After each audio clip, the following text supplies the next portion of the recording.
Hello everyone, thank you very much for attending to our joint webinar run by Leonovus and Storage Made Easy. So in today's session, we are going to talk about military-grade cloud storage security for enterprises and service providers. My name is Ana de Jorge, and I'm in charge of the marketing department at Storage Made Easy. And today I'm very excited to introduce our presenters. So we've got Dan Willis, CTO and co-founder at Leonovus. Hey Dan, how are you doing? Not too bad, Anna. Yourself? Good, thank you. Welcome. Yep. So, yeah, and as well as we've got Stephen Sweeting, our Director of Product Management and Storage at Storage Made Easy. Hey, Stephen, how are you doing? Great. Thanks, Anna. Good, welcome both of you. So just a quick reminder before we get started. During this session, please feel free to ask any of your questions in the chat box. We will try to answer all of them at the end of the webinar. And of course, there will be a recorded version of this webinar available.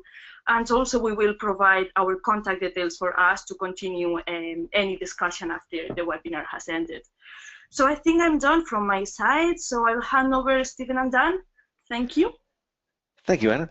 No worries. So we'll look today at storage security with a focus on the cloud. We'll first look at the different threats across both storage access and the infrastructure layers, with a focus on the challenges brought on by the cloud, where of course everything is connected. Then we'll look at how Storage Made Easy and Leonovus can mitigate these threats. We'll follow that with a demo, and we'll have time for questions and answers at the end.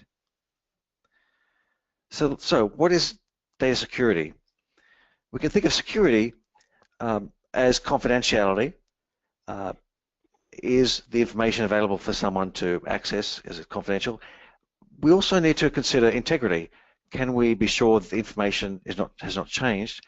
And availability. Can we be sure that we have access to the information when we need it? So let's look at some security risks with storage from the access side. Unauthorized access is more challenging for cloud storage. It's no longer just an employee in an office accessing something on the local area network they shouldn't. Malicious and opportunistic actors can live anywhere. We've seen recent examples of Amazon storage being misconfigured by a government contractor and then becoming publicly available and sensitive data being accessible. So just an accidental exposure can have wide ramifications. And of course, with the internet connecting everything and everyone, remote workers can access the corporate data from anywhere as well. And they're using their own personal phones and laptops with their own software installed too. So how can we track and control remote access? What risks are we creating when sensitive data has to be downloaded outside the organization to be manipulated? And as we become ever interconnected organizations with networks of customers and partners and supply chains, with all these functions outsourced, the challenge is sharing information, sharing files, and collaborating with these ecosystems. How many users do you think admit to using unsanctioned file sharing tools? 65%. And I wonder how many people don't admit it. Legacy applications as well can be particularly worrisome with cloud storage. They're unlikely to be using cloud object storage APIs, and so there's often some staging of data needed, which creates additional risks. And taking a cue from Star Trek, we should also assume the enterprise will be breached. How will we know it happened?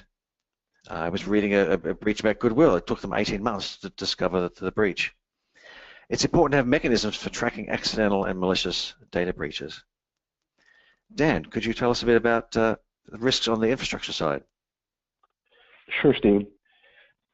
So on the infrastructure side, obviously, now we're talking about the physical assets or the virtual assets if you've got them out in the cloud where you're actually storing your data. And obviously, the first thing you're going to encounter is actual damage or theft or just removal of the actual physical assets. So your on-prem disks begin to fail, that happens, or somebody accidentally or maliciously damages. Spilling coffee still happens. You also have data center availability. Now that's the traditional, okay, my data center went down, which happens very rarely, but it still happens. Hurricanes take even tier 2 data centers down.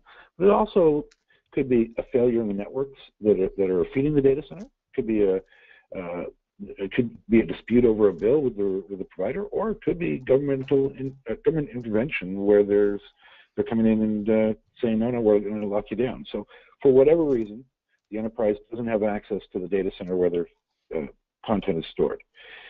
Another aspect is we're seeing more and more enterprises who are going to third parties to manage their data, manage their services, either as SaaS services or just as a managed service solution.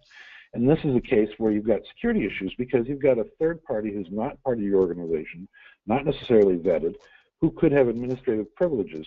You need to ensure that they don't, as an administrator, they don't have access to the content. They can move things around, but they still can't see inside. They don't have the rights to that. They're not part of your organization. And you need to protect both your data and your customers' data in that manner. We also have concerns with respect to where the data is landing. This is particularly true in the cloud where it's moving about. It's not necessarily in a place where you can put your fingers on it. So data sovereignty becomes an issue, whether you're contributing the Patriot Act or GDPR. Various and sundry privacy laws require you to stay in specific geographic and geopolitical domains. And finally, the reality is bit decay occurs. We occasionally have data corruption, not through malicious, but obviously occasionally through malicious, but also through just, you know, an application goes wrong, or just a file doesn't make it all the way through an application. For whatever reason, your data, you need to protect and maintain it from having been corrupted from what it was originally set as. Let's move on a little bit and talk about, we've talked about threats, let's talk about what we do about it. So, Storage Made Easy and Leonovus together actually provide a very comprehensive solution.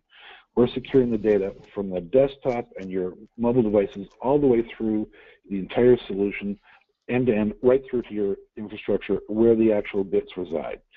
It's secured in flight and at rest for its entire lifespan, from as soon as it's entered into the system right the way through until even after you've deleted it. If there's images that are kept behind just to allow you to do undelete, as well as the fact that it did exist in the first place, having that record is an important factor in your overall compliance capabilities.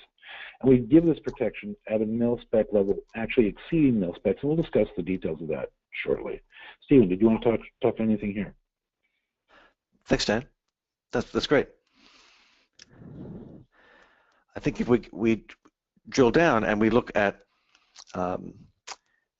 what's going on under the cover. So based on the corporate security policies, regulations, and the sensitivity of data, organizations can choose to configure different policies through the file fabric and the Leonovus system. We'll look in more detail at the access control policies and see how IT and even end-user delegates can manage access to the data, to the files, and we'll also look at the importance of real-time monitoring and audit trails as well. In the demo, we'll touch on file sharing. The solution offers a comprehensive file sync and sharing capability in-house, that is, against the corporate data, your corporate data. So no need to upload sensitive data to external services. Dan?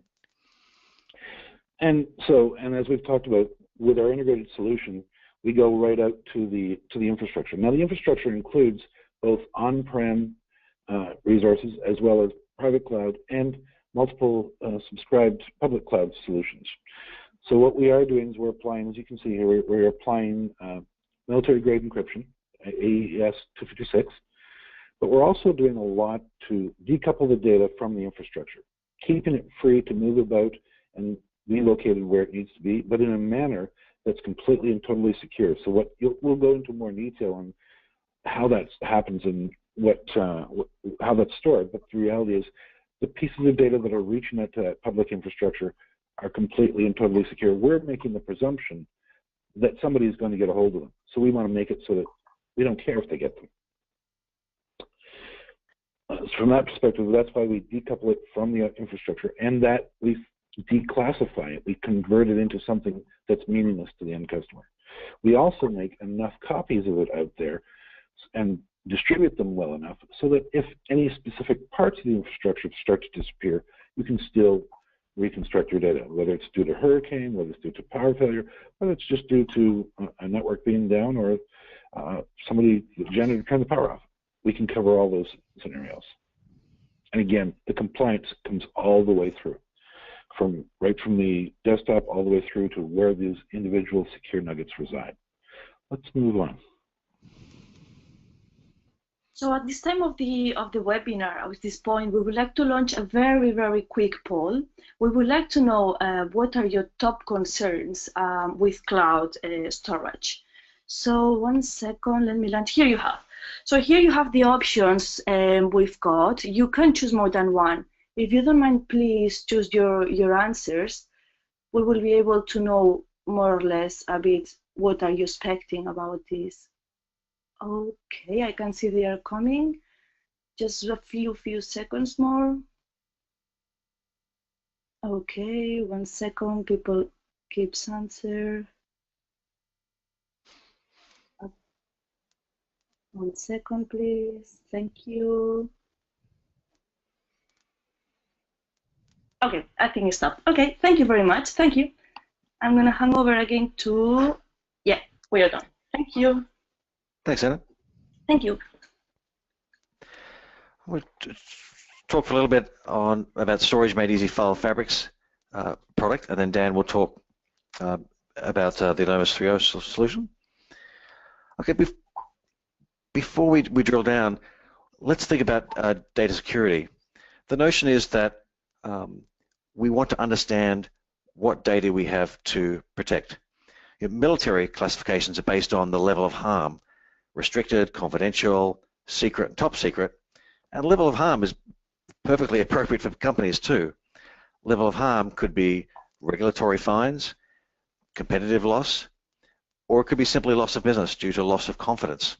An embarrassing data breach can have a pretty big impact and has been known to cost companies a lot of money, if not even lead to them being liquidated. Personal information under HIPAA and GDPR, for example, will have additional requirements. And consider not just the data availability, but also the life cycle of data, other requirements about destroying the data, about auditing access, of course, about guaranteeing integrity. Dan will talk shortly, mention about the Leonovus blockchain technology being used for integrity. So in this context, we can then determine the level of control we need for auditing, encryption, and policing, and identify, of course, is make sure the people and the applications that have access to the data are the ones, in fact, accessing the data. Let's look at some specific capabilities of File Fabric around access control. Access control, of course, is being how we restrict access to users and applications to both data and capabilities. We'll notice a few tenets here through the presentation in line with their mantra of storage made easy. Make it easy for IT and make it easy for end users. At a high level, File Fabric presents Leonovus object storage to the users as a file system, a single namespace. Users can access a system through a single sign-on, and the roles or groups can determine the level of access. The corporate policies are supported, corporate password policies, as well as several methods of multi-factor authentication. The permissions are managed through a folder hierarchy, just as if this was a traditional file system. In addition to standard read-write options, functional permissions such as web view only and no sharing of links are also available. The management of permissions can also be managed at a folder level. A comprehensive auditing capability within both File Fabric and the Leonovus platform logs fine-grained access and provides support for compliance and integrity that we mentioned. Users can also connect to their own external cloud services, and we'll see an example of that. Bring your own storage, as it were, in order to add a layer of control to a service that they perhaps can't move away from yet. They can grant access to other users, have access audited, and more easily migrate data between providers.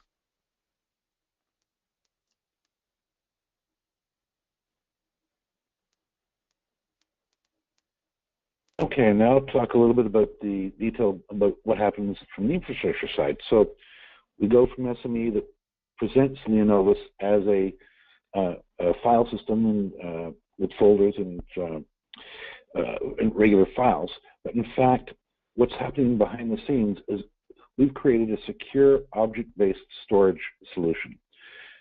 This secure plane that's enabled by our infrastructure known as the WISE network basically takes your data, and we take it in and we encrypt it, and we basically apply several different transformations to the data, encrypting it more than once, replicating it, segmenting it, and then distributing those multiply encrypted pieces of content, what we call secure nuggets, out to that managed infrastructure that we've talked about.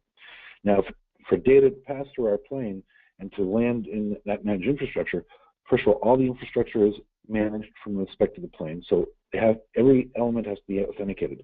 All the users, which happens through SME, as well as all the devices that are participating in your infrastructure, whether they're real devices or whether they're managed cloud services, as well as all the services that are utilizing and touching the data. Now, I mentioned the encryption. The encryption we use is FIPS 140-2 compliant. For those who don't know, that's basically requirement for U.S. and Canadian cryptographic requirements for the U.S. Canadian governments, both government agencies as well as defense agencies. Now, we don't stop there. That's the table stakes. We actually go above and beyond. So we actually exceed the military standards required to protect the data. Now, because we already have the information, we have the users, and we have their roles and capabilities, we can extend that now over your entire your entire fabric, your entire infrastructure, including your public clouds. So we can control who's accessing the data, and we can monitor it and track it. So only authenticated users are allowed to access and get to the data. That means that we've got complete and total tracking of the data, where it resides. We know where all those secure nuggets have been distributed to. We also know everybody who's touched it, and when they've touched it, and what they've done. We know this for the entire lifespan of the file, including beyond its existence, so even after it's been deleted. Stephen mentioned the blockchain a few moments ago. We actually use the blockchain to secure this information, this metadata, both where files are located, as well as the ongoing history of how they're manipulated. So this allows us to produce both real-time audit logs on what's the state of the system and where things are, as well as all the reports you need to generate from an IT governance and regulatory compliance perspective to meet your needs on those fronts. You can report on just about anything you need to know from end to end from an IT data management perspective. Shall we move on?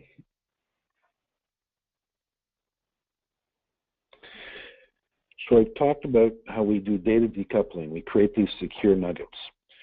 These, because they're only segments, and we actually take, what I didn't mention before was, as part of our replication strategy, we actually create multiple nuggets, more than you need to reconstruct the content. So I'll give you an example. If I were to take something like the Mona Lisa, and I were to photocopy that, first I were to paint it black, and then I'd photocopy the black thing and create 5 copies as an example, and put each of those 5 copies through a paper shredder, and then put those paper shreds through a paper shredder, and then put each individual piece of confetti or secure nugget out into my infrastructure, each in a different place. And now I say, you know what, I don't need all the pieces of confetti to reconstruct it. I just need, out of my confetti, let's say I need I'm going to create 10 pieces of confetti for every thing that I'm creating, and I only need 3 to reconstruct it. So that means I can pick them from any 3 places, but I have to know which 3, and I have to know which 3 come together to manage and create a single object. So these secure nuggets are multiply encrypted. They're shreds of existing files, and you need multiple pieces of them in order to reconstruct the content. Without having our recipe, you can't undo the digital smoothie that we create. From a legal perspective, what we're seeing and from our customer base is because the only place it's fully reconstructed again is at the service access point, that's deemed to be the geolocation. You can actually put these secure nuggets anywhere else, and they're not meaningful. We've talked about extending IT controls, and we've also talked about how we can take and log and track the location of both people and the data and how they interact together. That's true throughout the system, end to end, including throughout from SME, the two tied together, as well as there's multiple paths in each case, so you can actually validate and verify. We have basically a tamper-proof way of logging and maintaining those records. Again, this helps on the IT data governance policy side, as well as meeting your regulatory compliance. And we've already talked about reporting. Shall we move on and actually see how things start to work? This will be a quick demo that runs through how easy it is to actually set up a Leonovus 3.0 cloud, bring in some additional resources, and actually run data through the system. First, we log in to the Leonovus 3.0 dashboard.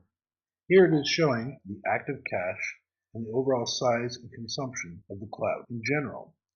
Currently, it is roughly 6 terabytes. We also show activity in the cloud, the number of objects in the drive cache, currently 529, and the number of objects that are distributed across the infrastructure as secure, doubly encrypted, decoupled, and declassified data nuggets, 110 objects here. We also control all of the end distribution points, known as storage nodes, that are distributed across the entire storage infrastructure, on-premises, private clouds, and subscribed public clouds.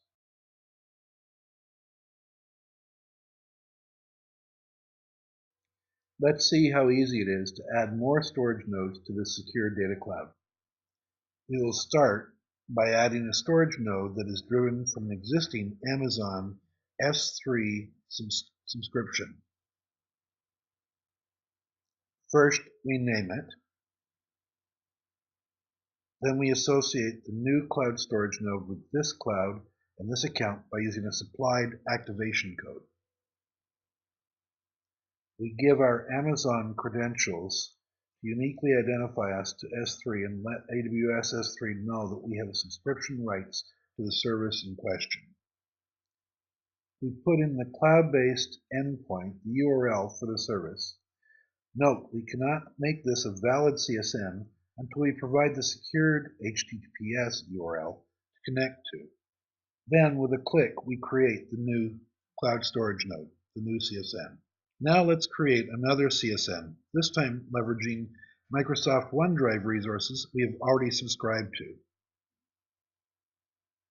Again, we name it, and we give it an activation code. And on a separate dialog, we supply credentials to authenticate our use of the subscribed service with Microsoft. That quickly, we have now activated both storage nodes, one from Amazon and one from Microsoft. Let's go take a look at the dashboard. Actually, here we see they're not yet included in the cloud.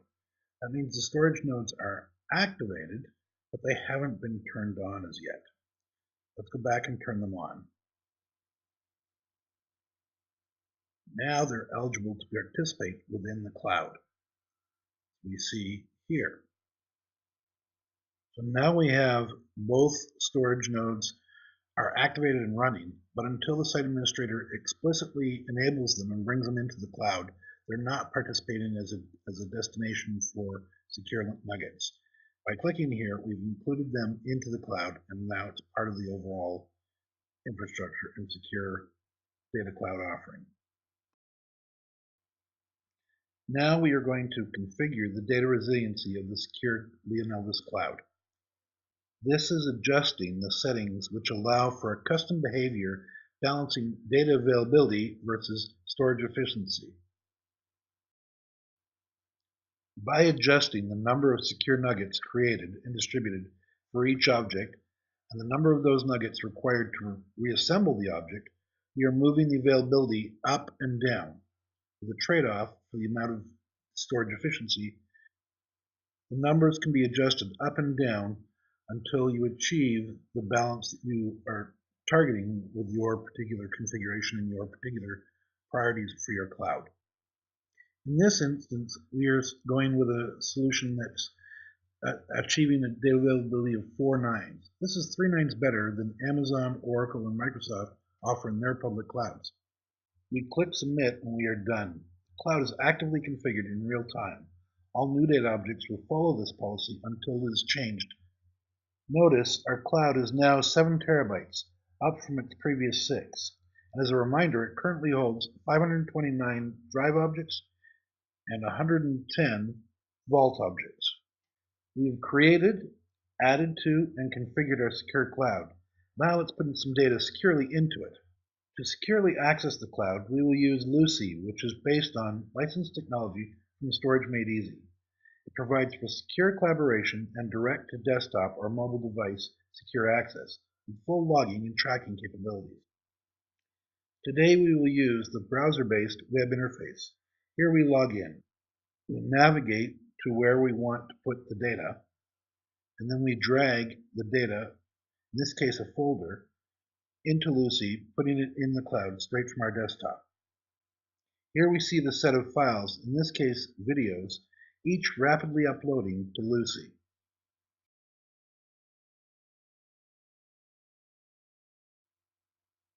By running a refresh, we manually trigger that which would be done automatically in time. The data flows from Lucy and SME to the cloud we just made a few moments ago.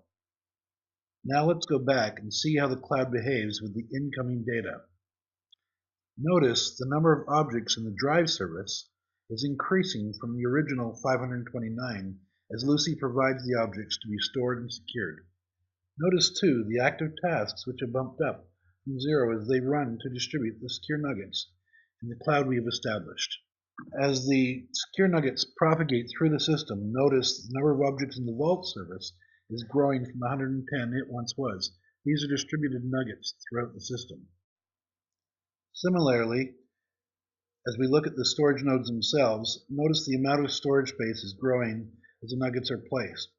Notice too the tasks active in this particular storage node bump up from 0 as each nugget is serviced and then drop down once the active activity is complete. So there you have it.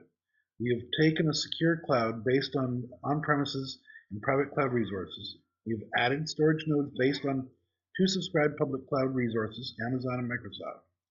We have activated the new storage nodes and included them in the data decoupled secure object storage cloud that we've created. We have configured and set a new data resiliency policy based on this expanded cloud. Then, using Lucy and SME, we have added content securely by simply dragging and dropping in a browser. Finally, we have seen this data automatically flow out to be secured on our own storage assets. All this we achieved in less than 7 minutes. Thanks, Dan. For this demo, I'm connecting to the Leonovus instance of Storage Made Easy File Fabric with a 35-person organization. I'll log in as the admin, username and password. This could be tied to my ID provider, such as LDAP, AD, or SAML, and 2-factor authentication is also supported. I'm actually logging in as a tenant. The solution is deployed as multi-tenant software appliance on-premise, in the cloud, or as a managed service. I'm logging here into the home page as a starting point, which lists the major tasks available based on my permissions, and it's also customizable. I'm going to jump into the provider dashboard. As an admin, this is where I'll manage connectors to different storage providers. File Fabric supports many types of storage providers and cloud applications, including object storage, traditional file systems such as NFS and CIFS, as well as FTP and public clouds. You can see here where we've set up the Leonovus provider as an S3 compatible storage. Individuals can also add their own private accounts. This is a great way of adding corporate oversight to work sharing, in particular from personal accounts, as well as making it easier to migrate data between services. You can see here Mark has an FTP account set up. I'm going to add a new provider. It could be a primary or a backup provider. A backup provider replicates a primary provider, it transparently replicates changes. It can be completely different vendor or technology, not to mention data center. And you can also choose whether to replicate deletes. We're going to set up a primary for Google Drive.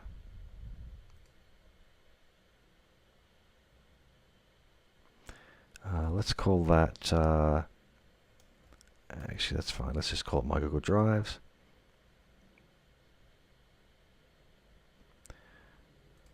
We'll authorize access.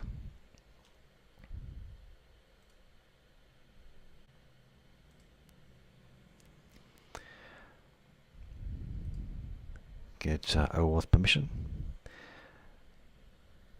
So what the file fabric is doing now, it's going out and pulling in object metadata from Google Drive. The source objects and file names aren't touched or changed, but we're bringing in the metadata in order to present a file system view. You can see here where the synchronization is running. If we have a cloud provider or provider where data is being changed externally, typically by applications, then we can resynchronize, or we can have the synchronization run at a regular interval. Once SME has indexed the source data, it can be presented as files and folders. We can access this information through desktop apps, mobile clients, and mounted drives, for example. The Cloud File Manager provides a human-friendly view into the Leonovus cloud storage. Leonovus, of course, uses application-friendly APIs. It uses the same APIs as Amazon S3, so applications that can leverage S3 can also use Leonovus storage. What we're doing here with File Fabric is mapping the file operations and semantics for humans into the S3 compatible operations supported by Leonovus, the software-defined storage. Leonovus in turn, of course, encrypts, slices, and distributes the objects into reconstitutable data nuggets.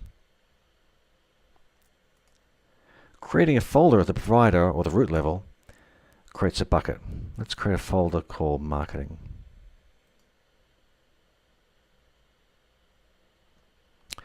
We can upload files or drag and drop. So we'll do that now. I have some samples here. So through the Cloud File Manager, File Fabric is uploading these files straight through to Leonovus storage, updating or keeping track only of the metadata. We have a number of features we can access here from the file view. Let's wait till we see a okay, so let's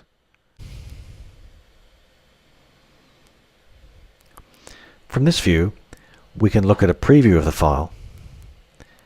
We can also look at the metadata, the properties of the file, such as when it was uploaded to the cloud, when it was uploaded through File Fabric, when it was last accessed, and also, if available, where physically the file has been stored or uploaded through. We can also add comments.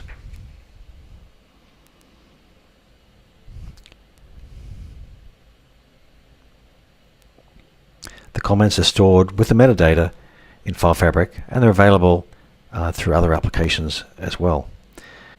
When we upload another copy of the same file, another version, File Fabric can keep track of different versions. This is a great mechanism for making sure information isn't accidentally deleted. We can go to a version of the file and make the version current to essentially roll back.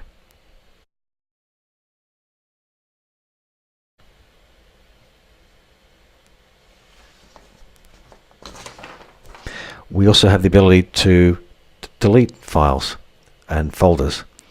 By default, there's a trash, so files are not permanently deleted until the trash is emptied. And that can also be an administration-only option.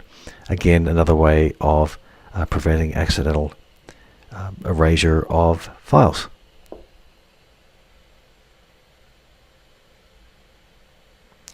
We can also copy and move information through different files.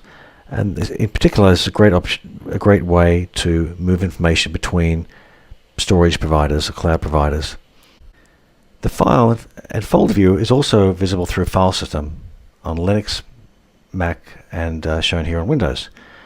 We mount the cloud drive on the S drive, and we can navigate through the folders. Only the stubs are downloaded, the icons and information about the files. It's not until we actually open up a document or try to access the file that the file is downloaded. Here we've pulled the file into Word. We also have a Cloud Actions menu where we can pull in any comments, any metadata that's been associated with the document.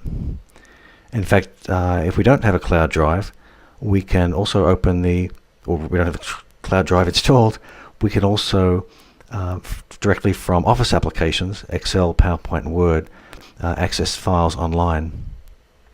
And what's cool, of course, when changes are made and saved, that update is automatically sent through File Fabric back to the Leonovus storage for safekeeping. We can just do a refresh here. A refreshes the browser window from the information, the metadata. Let's look at permissions. We have another user here called Mark in marketing, and he's logged in here in this browsing window. You can see that his marketing videos are shown from his private FTP account, as well as other folders that admin has allowed him to access. They're in grey because he has read-only permission. Let's jump back to the admin. We're going to mark the folder as a shared team folder, which will allow us to apply permissions.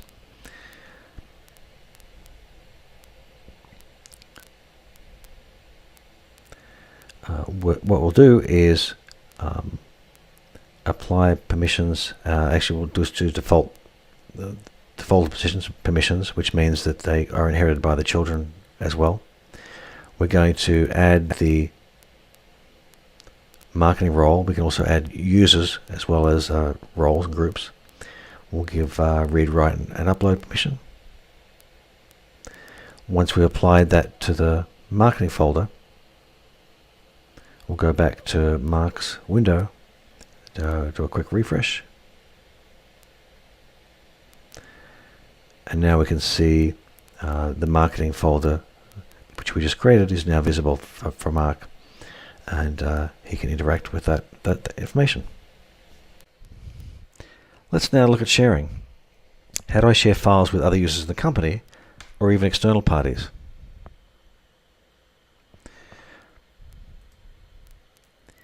We can share with groups and individuals within the company. We can make public if we grant that permission to our employees, or we can create a share link. We can see here we have an option to expire the link after 11 days. That's been preset by our administrator. We could also choose to limit the number of downloads, a setting that also can be limited by the administrator. I'll set a password. Let's say we'll use the password, and then we can generate a link. If we like, we could generate a link using a tinyURL or another shortened URL shortening service. So let's copy that, and let's open up an incognito window. Paste the URL.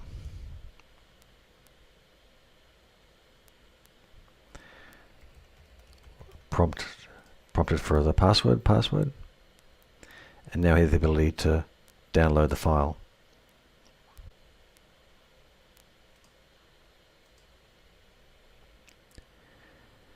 We also can send a link by email directly from within the Cloud File Manager. An important aspect of building a secure system is an audit trail. We can see here an audit trail of activity we've made, both initiated by an end user and also, if appropriate, initiated by an application or background tasks, things like synchronization, especially.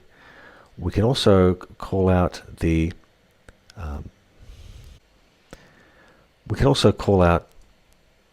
shared links and look at them in particular. This gives us the ability to see whether the links have been used, how long they expire, and we can also withdraw permission by deleting the links.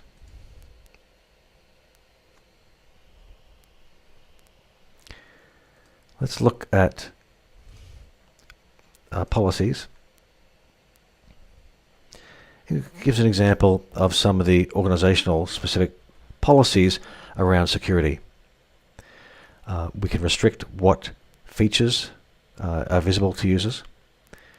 We can restrict what private clouds they could add, for example, based on, again, organizational or regulatory requirements. We have a number of options around file sharing. We saw earlier that we've limited the expiry time or set the expiry time of links rather to 11 days. We could also set the download limit. We have a number of facilities for determining encryption at rest and in flight, and password management. We have the ability to set encryption phrase for any files that are uploaded for highly sensitive environments, and then support for things like versioning, which can protect accidental deletion. Another really useful feature is Audit Watch. Audit Watch gives us the ability to monitor specific folders. We can create an expression to watch for particular file names, or monitor for particular events such as a download or an upload. And then we can create custom messages to the users and groups.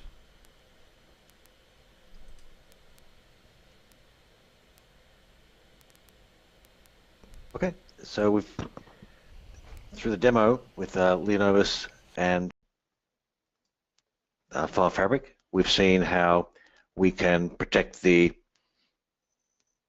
confidentiality, integrity, and availability of data through policies at both the user access layer at the infrastructure level.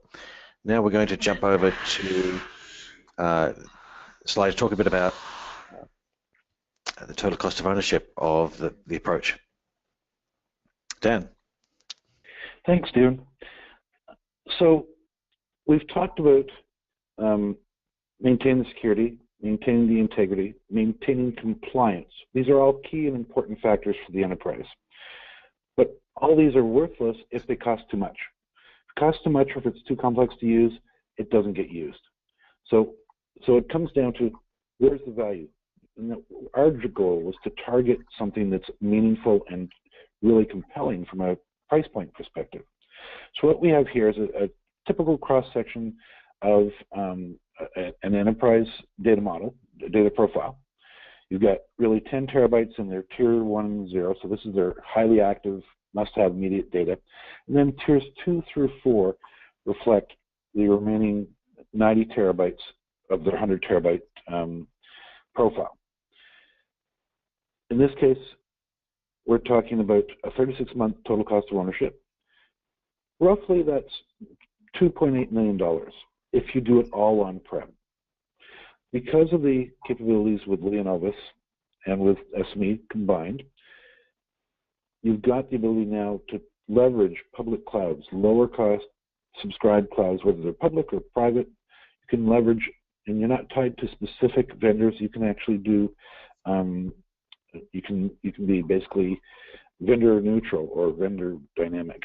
From that perspective, the costing drops down significantly, as well as because you're aggregating your data across the entire fabric, you're now able to take advantage of much better and more granular deduping and other efficiencies. As a result, in this example, Leonovus 3.0 would, over the 3-year total cost of ownership, exhibit roughly $2.3 million worth of saving. So you go from 2.8 down to $500,000. That's a significant saving over 3 years. That's something that's compelling, and that's why we think this is a good thing for an enterprise to have. They're getting lower cost, security, and compliance all rolled into one, end-to-end, military grade. I think we're ready to move on towards questions, are we not? Yes, actually, let's look at the poll results before we... Yeah. Good idea. Share the results with you guys. So here you have. What do you think, Dan, Stephen? Are you surprised? Not at all.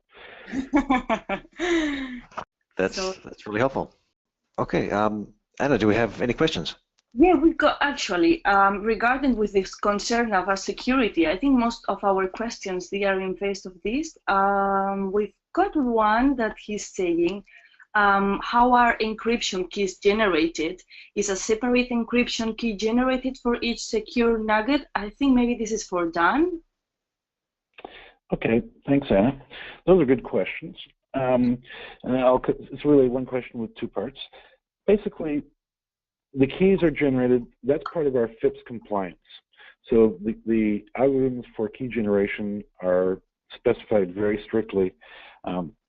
We use basically a high entropy seed and specified algorithms that meet the FIPS 140 compliance capability. Now, that's for the keys when we generate and manage them. We do also encourage that our end customer, the enterprise themselves, also does client-side encryption. It's not a hard requirement because, as you know, we encrypt right from as soon as we get the content all the way through, so in flight and at rest. But for their own protection, we encourage the encryption. And as Stephen showed in the demonstration in the video, you can actually provide, built right into SME, you can provide the encryption phrase and force everything in your system to be encrypted, or select elements of your system to be client-side encrypted. Now, there is another factor. The other option, so our default is we will generate the keys and we will manage the keys. Recognizing that some enterprises have in their own IT data governance policies that they must manage and maintain all the keys, we also do support the concept where they generate the keys and provide them to us for us to utilize to encrypt and to decrypt the content. We do not keep the keys ourselves in that case. We do no key management in that case. The key is transitive. You need to supply the key again for us to retrieve the data as well. As far as the individual nuggets do not each get their own unique key, but they are, as I mentioned before, they're doubly encrypted with two sets of keys, potentially trebly encrypted if there's client-side encryption involved. I hope that answers your question. Okay, thank you, Dan. Thank you very much. So there is a second one as well. Maybe it's for you, Dan. They are asking, how do you index the data nuggets? And is the index broken up, encrypted, and secure also? Okay, that's a good question as well. So what you're really asking is the metadata that maps out where all the secure nuggets are, how is that protected? How do we, because that's very obviously key to the system. The answer is it's protected in several manners. It is kept separate from the rest of the system. It is, in fact, kept encrypted in its own way with separate sets of keys that are not related to the actual data keys themselves, so it's encrypted as well. And finally, this is where we strengthen things with the blockchain, because we actually use the blockchain to maintain that metadata, back it up, validate it, make sure that there's been no corruption in the metadata, as well as be able to do full disaster recovery should somebody come in and blow everything completely away. We have the metadata restorable and in multiple locations. And we also have a full history over time. It's auditable. Okay, thank you, Dan. So we've got the last question. I think maybe Stephen can take this one. They are saying the web page that is used to manage a customer cloud environment as shown in your demo, has there been any penetration testing on this website? And if an attacker were to gain access to someone's account, they could compromise data. Thanks, Anna. Yes, very timely. There was an article yesterday that talked about the risks with storage services such as your Dropbox and Box, because if an attacker can upload a malicious file, it can sit there for quite a while before being activated, and download, for example. We've actually now support virus scanning, so we'll scan information that's being uploaded. So in terms of penetration testing, absolutely, we do a full set of pen tests for each release, and then a basic test for each patch. Also, we have customers who have done extensive security audits as well, which also includes penetration testing. Mm-hmm. Okay, thank you, Stephen. So I think we are at the end of the webinar now. We haven't got any more questions. I don't know, Dan, Stephen, if you want to mention anything else before we stop. I think just wanted to clarify. I think I mentioned other applications we support. So in addition to the web interface, we also have mobile clients with Android, iOS, and even BlackBerry and Windows. And we also have desktop applications for Windows, Mac, and Linux. Okay, that sounds good. Thank you, Stephen. So we will prepare an email after the webinar. I think in a few days' time, we will prepare the video, the recorded version. We will send as well out some white papers brochure that we'll have together. And any question you need, please reply that email or even send an email. We will share with you all the contact details in that email. And anything, please contact us. So thank you very much for attending today this webinar. It's a pleasure to stay here. And thank you, Dan and Stephen, for all this content. Thank you very much. You're very welcome. Thank you, Anna. Have a nice day, all of you. Thank you. Bye. Thank you.